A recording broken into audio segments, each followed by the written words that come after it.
You're simply the best. Better than all the rest. Hello, welcome back to the channel. It's JPA here. Just before I get into this video, if you're new to the channel, please hit that like and subscribe button. I'm going to be talking about Livingston versus Rangers from yesterday. Obviously a disappointing result, but I'll just get straight into this video. So the game finished Livingston 0, Rangers 0. Obviously a really poor result. Not just a poor result, it was a really poor performance overall. The game finished at 10-6 last night. I honestly believe that if they were still playing now, they still wouldn't have scored. And that's a combination of how good Livingston were defensively and how bad we were going forward, because we just did not create enough. And you've got to jump to what, 11-12 minutes in when we had a corner to get our first real chance to the game, which isn't good enough in itself. The corner came in, eventually came to Ryan Kent, who had a shot. It was blocked. I think it hit the player's heel or something like that, bounced up and hit his hand. Penalty was waved on. For me, I thought it was a penalty. I know there's no really much you can do to get out of that, but he still changed the direction of the ball by hitting his hand. So for me, I thought it was a penalty. But I'll reiterate what CJ Novo said in his channel. If we're relying on a penalty to beat Livingston, and that's no disrespect to Livingston, then that's shame on us really. We should be creating more. We should be scoring more as well. The only other thing that happened in the half was a header from Arfield and a wee shot into the side of the net from Alfie. And I think Alfie did that because he had absolutely no support whatsoever. It was just on his own. Had to beat the defender plus the goalkeeper as well. So real disappointing. And we got to half time 0-0. There's no point going over anything that happened in that first half because it was really poor.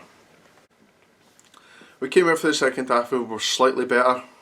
I think maybe 5-6 minutes after the restart, Ryan Kent got on the ball, shifted past, I think it was Marvin Bartley, and got a shot on target. The worrying thing for us is that was our first shot on target. Was it 51, 52 minutes I thought I seen on the clock, and that's the first time we're testing a goalkeeper who's making his debut. He's the understudy to Tony Macaroni, who in himself is an understudy, if you like, at our club. So to no test a keeper who really is untested until the 52nd minute, I thought it was really shit, to be honest. I was going to say poor again, but I've kind of said that word quite a lot in this video already.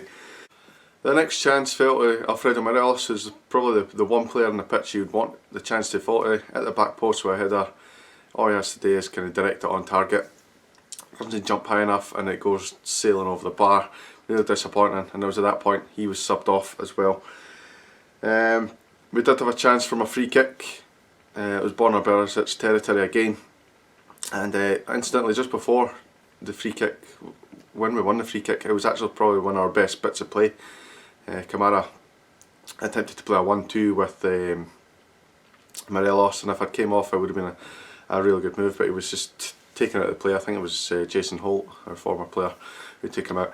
And Barisic stepped up, took the free kick, and it looked like it was sailing in. I certainly thought it was in, but the goalkeeper, to his credit, made an absolute brilliant save, tipped onto the post, and I think he eventually got it out and ended up as a corner to us, which we done nothing with really.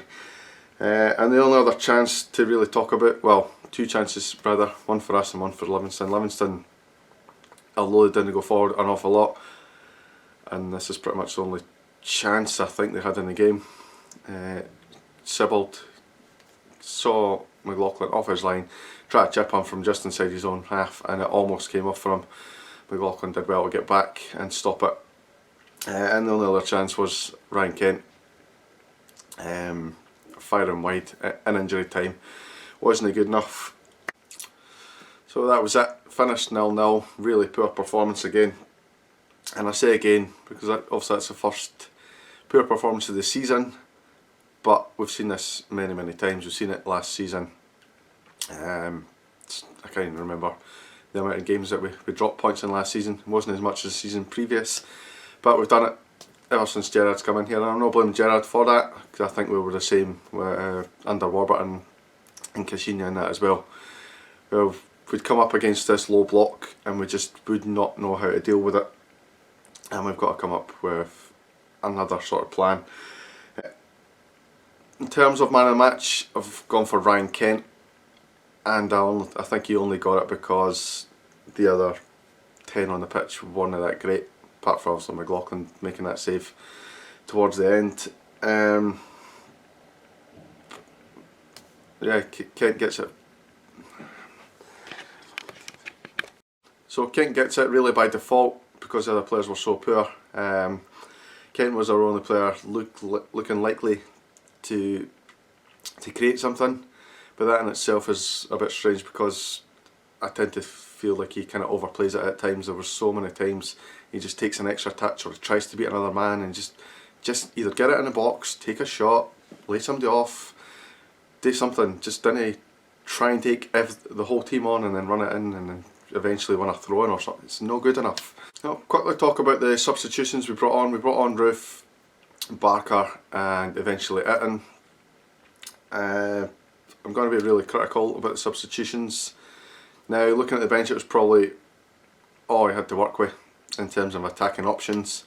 But for me, Roof and Itten, so far, I'll say, so far, they might come good. But for me, they haven't been nearly as good as they need to be. I know Roof's kind of still struggling fitness-wise, which begs the question, why was he brought on before Itten? Really, it makes sense to bring Itten on first and have him as that aerial option, which weirdly enough we didn't put enough crosses in the box while he was on the pitch either.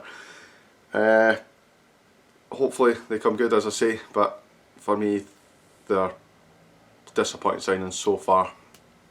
Have a wee look at the tactics. I'll start with the worst tactics and I'll go on to the better tactics. So I'll start with Rangers tactics, which I did normally do.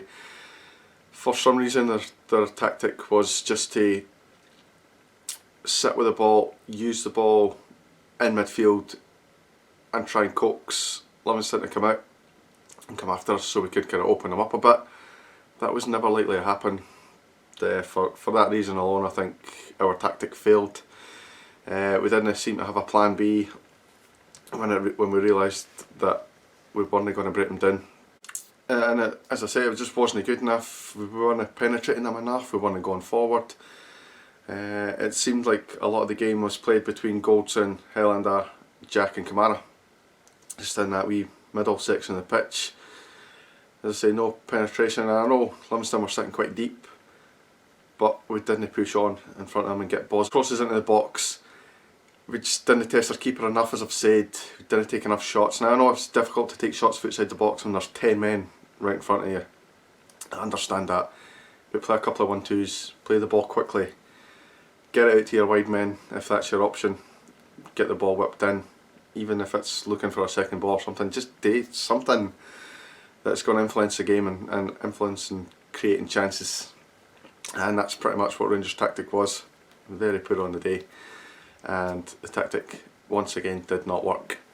In terms of Livingston tactics, they got it absolutely spot on. It was as frustrating it was to watch and how shitty anti-football it was.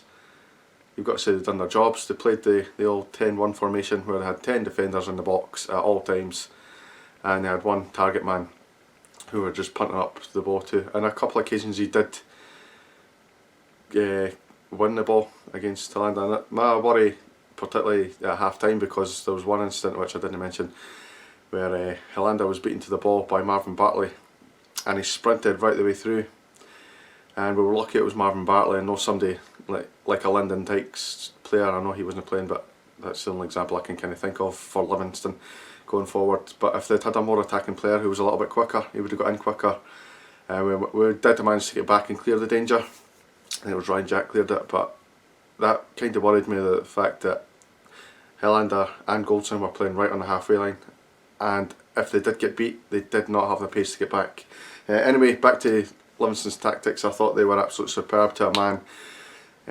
They played a containment game, did not leave their 6-yard box very often, to be honest. They had one or two slight attacks in the second half where they did come out a little bit, but again we were just far too slow in reacting when we did get the ball to get it up there, and they managed to get themselves back in position very, very quickly. Quick word before I go, I was going to mention Gerrard. Do you think he's up to the task of leading us to 55 titles?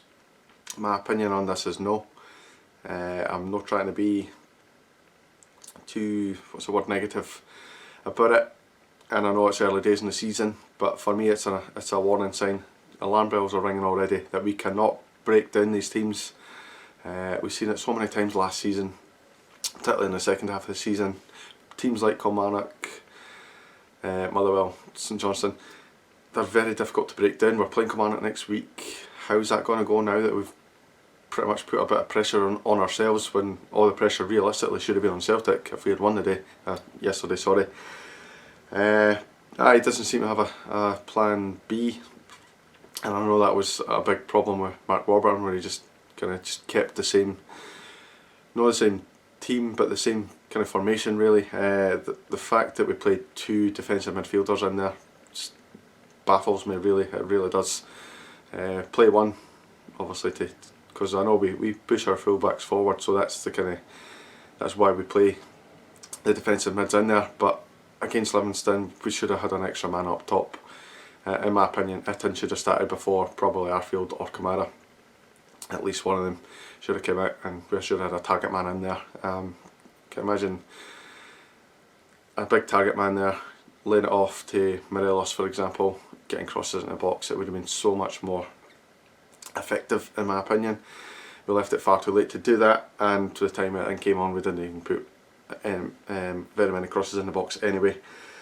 I'll leave it to you guys to kind of work out in the comments section. I'm not saying he should be sacked by any measure, but for me I don't think he's the man to lead us to the next title, because we just can't find a way to beat these low blocks, to beat these teams who are going to contain us, and ironically that's the teams that we're going to be facing most of the season, bar probably Celtic and sometimes Hibs when they play us at home. Disappointing all round. I struggled the day to pick a man in the match, but I eventually went for Kent. Tell me what you guys think down below. I didn't want to be here too long. Pretty pissed off, to be honest, and this is me calmed down now. I was worse yesterday, I was screaming at the TV, that's probably why my voice is so hoarse today. So I'll see you in the next video, guys. Hopefully it's more positive, not as doom and gloomy. I'll see you in the next video. Thanks very much for watching. I know it was a hard watch today, having to talk about this again after the poor performance, but yeah, I'll see you in the next video. Cheers, guys.